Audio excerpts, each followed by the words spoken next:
morning, guys, and we are back. Today is Wednesday, February 19th. We've got it right today. Yesterday was Tuesday, not Monday. Yesterday we played 13 hours and we won a little bit over $3,000, so it was a good session. We are now up a little bit under $6,500 for the month, but we are now up over 11,000 for the year, which puts us over our first milestone of $10,000, which we weren't really expecting to hit given how the month started and the year started.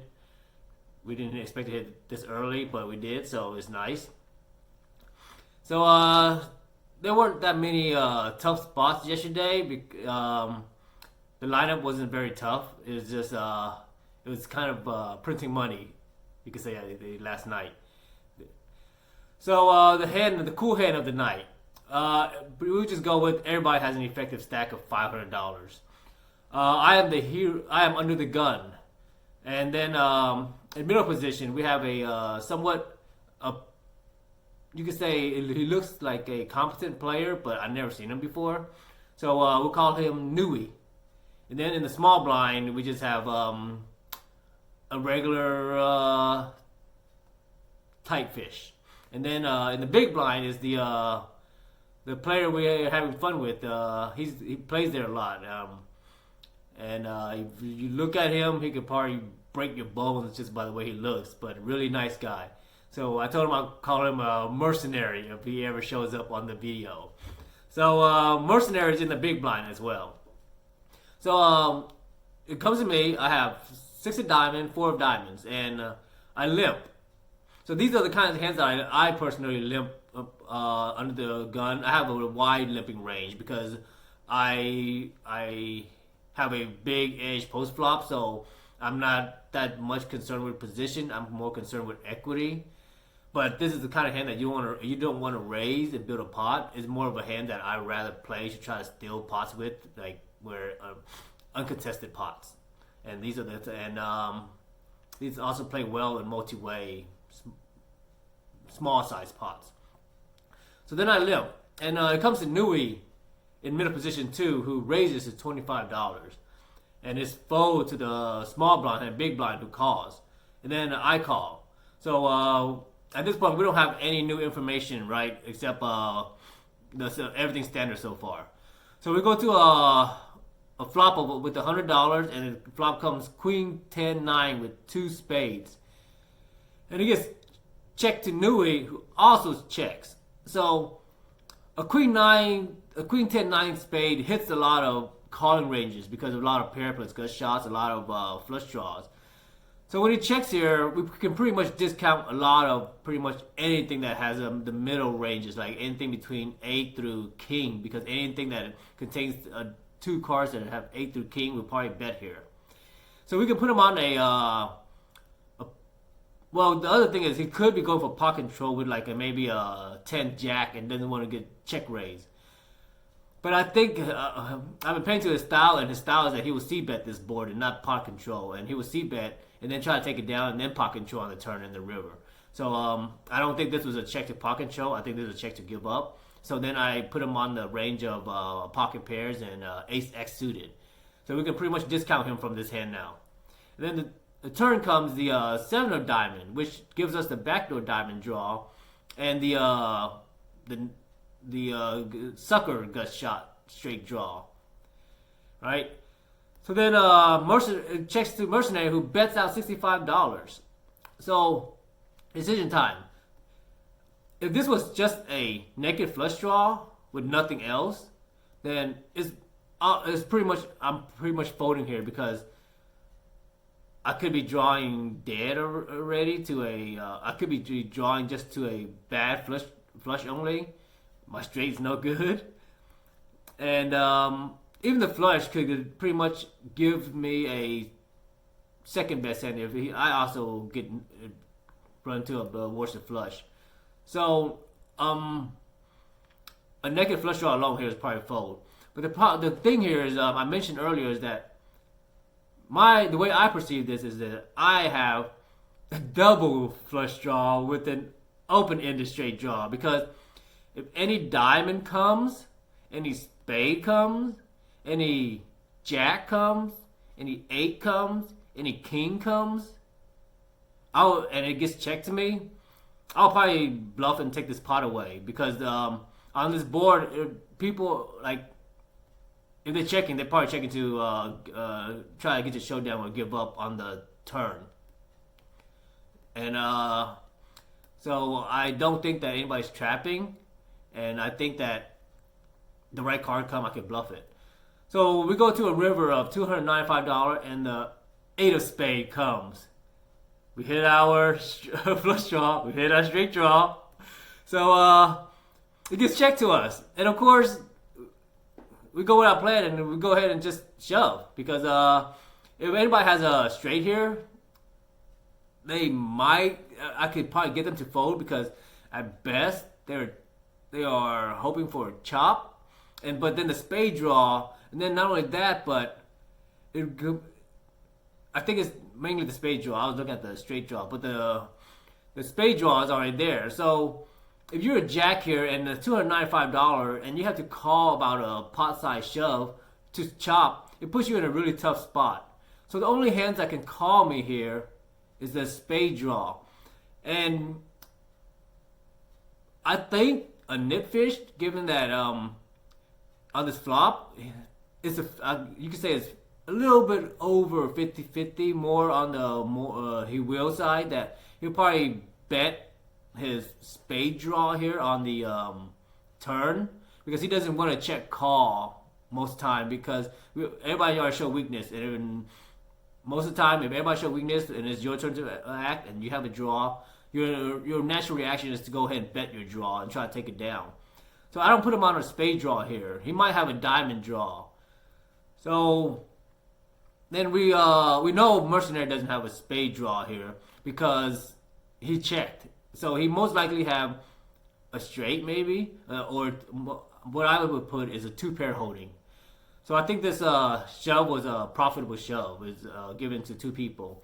And of course, they fold, and we pick up the pot. So it was a good decision, a good spot we saw.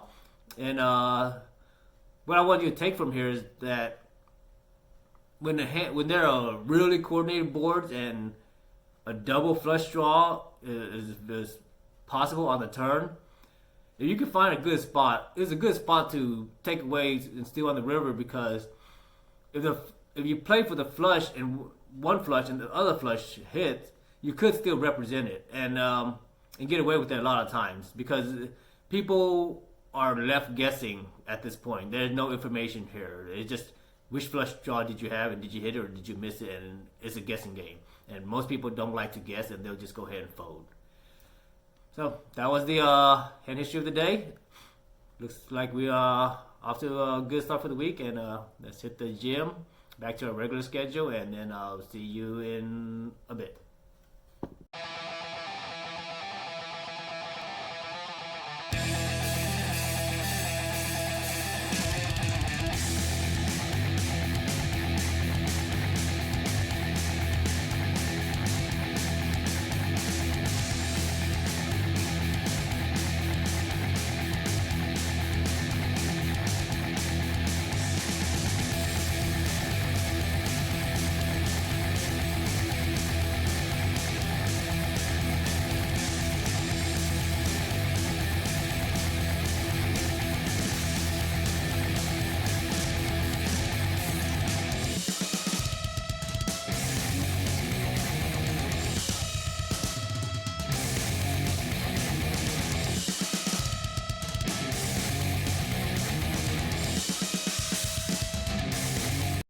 What's up, guys?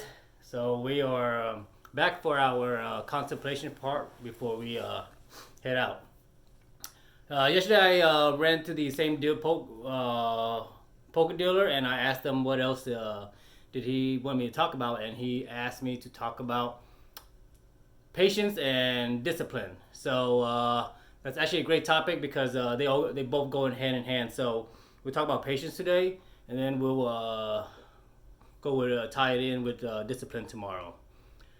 So, impatience, right? What causes us to be impatient, and why do we get impatient, and how do we handle it? Well, let's go. Let's start with something that we could be familiar with: poker, right? When do we get impatient in poker?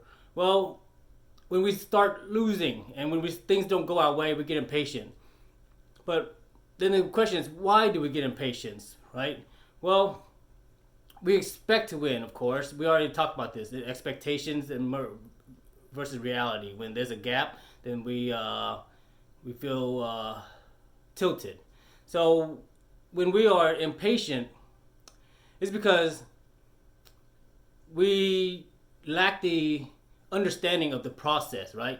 If we know, let's say we're a long-term winner, and we know that, and we know if we execute A, B, C, D, that long-term, that the results are there, then regardless of the results, we don't really care. We already know the end thing. We're just executing.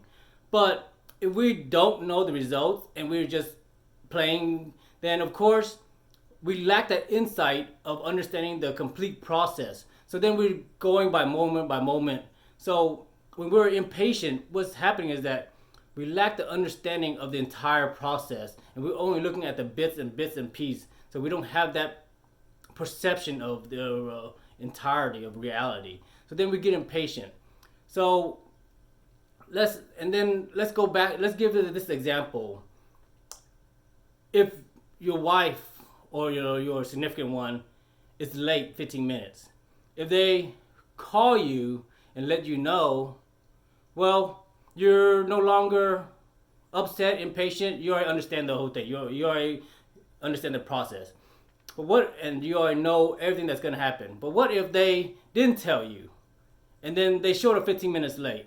Well, the outcome's the same thing, but how do you feel during that 15 minutes? Well, you probably get impatient, right? You get your energy get worked up. You can't sit still, and you start feeling higher intensity of emotions, right? And you can say your core, that energy starts turning, and then you can still feel it going up to your through your throat and to your mind, and that's when you start raging and exploding.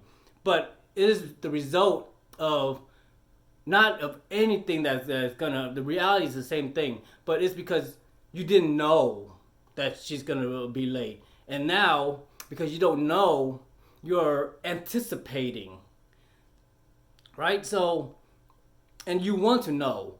So what it is that we can see that our impatience is the result of our desire, right? We desire something, and because we want something, and because we don't have it within the time frame that we got it, we get impatient.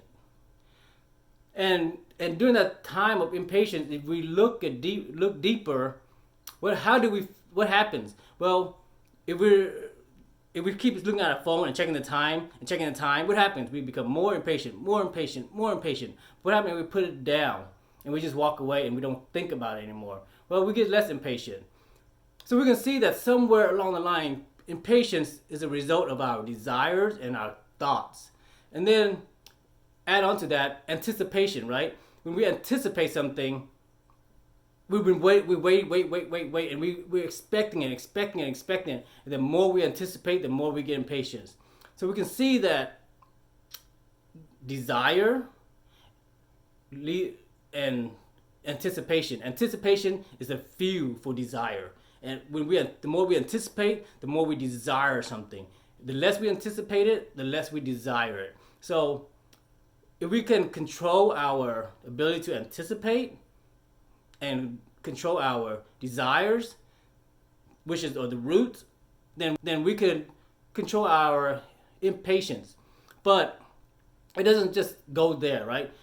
For you to listen to this and hear this really isn't going to have any value to you, because you already know this. For me to tell you just when the time comes, be patient, well, you already know that. It has no value. Only way that you can conceptualize this, to understand it, is you gotta live it. So when the time comes that you are impatient, you gotta freeze yourself for a little bit, look at the root of go back, right? When you're impatient, you gotta go back and you gotta find that desire that caused that impatience. And then you go back further. You go and then you go, what is this desire, the root of this desire? Well, it's mostly the desire comes from thoughts.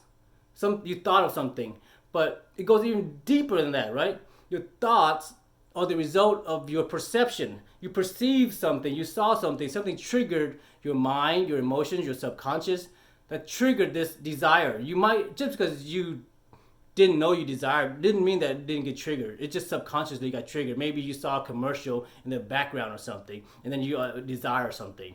So the moment of truth comes when we sense that we are impatient, and that's when we need to start digging back. And when you keep doing this, what you're doing is that you're not avoiding or forcing yourself to be patient. You're not sweeping impatience under the rug. You're not escaping from it. You're not trying to hide from it. What you're doing is you're piercing right through it, and you're going to break through the impatience. You're going to find out what it is, find out what its origin, and then you're going to dissolve it. Because as you pierce through it and you understand it, what you're going to find is that it has no base, it has no value.